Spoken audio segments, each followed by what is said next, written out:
fall too far from the tree. Mm-hmm. Have you given much thought to the fielders behind you, particularly being a ground ball guy? It seems like the infield did really.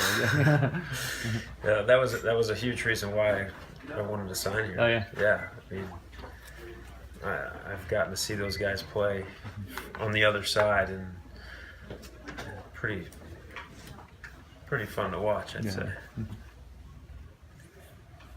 Do you, I mean, your name is by far the most mentioned name so far this morning. Do you like that there's a lot of expectations and you know, a certain amount of pressure? I look at it as an opportunity. You know, it's a chance to kind of fill something that is needed. So, you know, for me, it's what I relish. It's what I enjoy. It's simply an opportunity for me to succeed. Mark, you went up against these guys for a few years. What's your impression now from what you've seen against them coming over here, and what have you learned? Well, my impression is that it's just a first-class organization. The guys have a camaraderie that's unique. Even watching guys come in today, haven't seen each other all off season, just really cool. Everybody's, you know, best buds.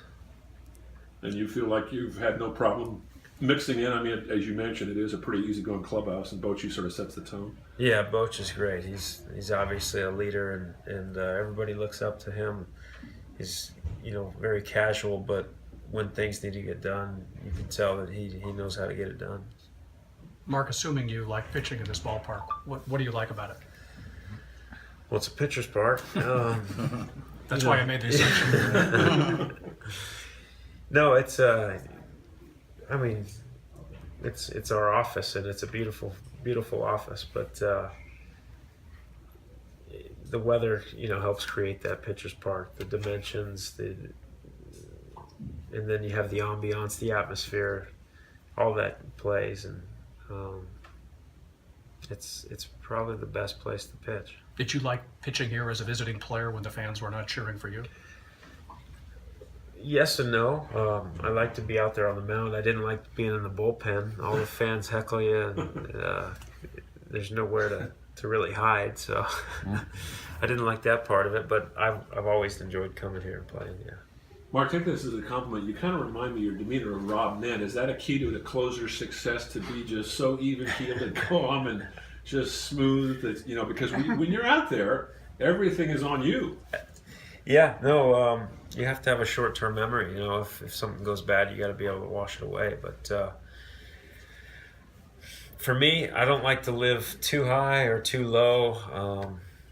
You know, I just want to be the same guy all the time, and I think your teammates will appreciate that in the long run.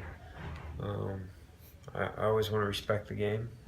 Has it been good for you having a guy like Clint Hurdle and then a Dusty Baker? Now you come to Bochy. You don't have an autocratic, you know, guy who's going to hammer you all the time. You've got a pretty smart fan, or I should say player-friendly manager. Yeah, no, I've been extremely lucky to have, you know, really good managers, guys that kind of give you the lead and say, go do what you do, and have some trust in you, and be able to communicate really well. So, yeah, Boch is obviously all of that too. A big thank you to everybody for listening to the Torture Cast, the podcast by and for fans of the San Francisco Giants. Follow us on Twitter at TortureCast. You can also like us on Facebook or check out our blog at torturecast.com. I also want to say thank you to Ashcon and Bailey for letting us use their song Feeling Like a Giant for our intro. For Ben Lee and Chad King, my name is Willie Dills saying, we'll see you next time.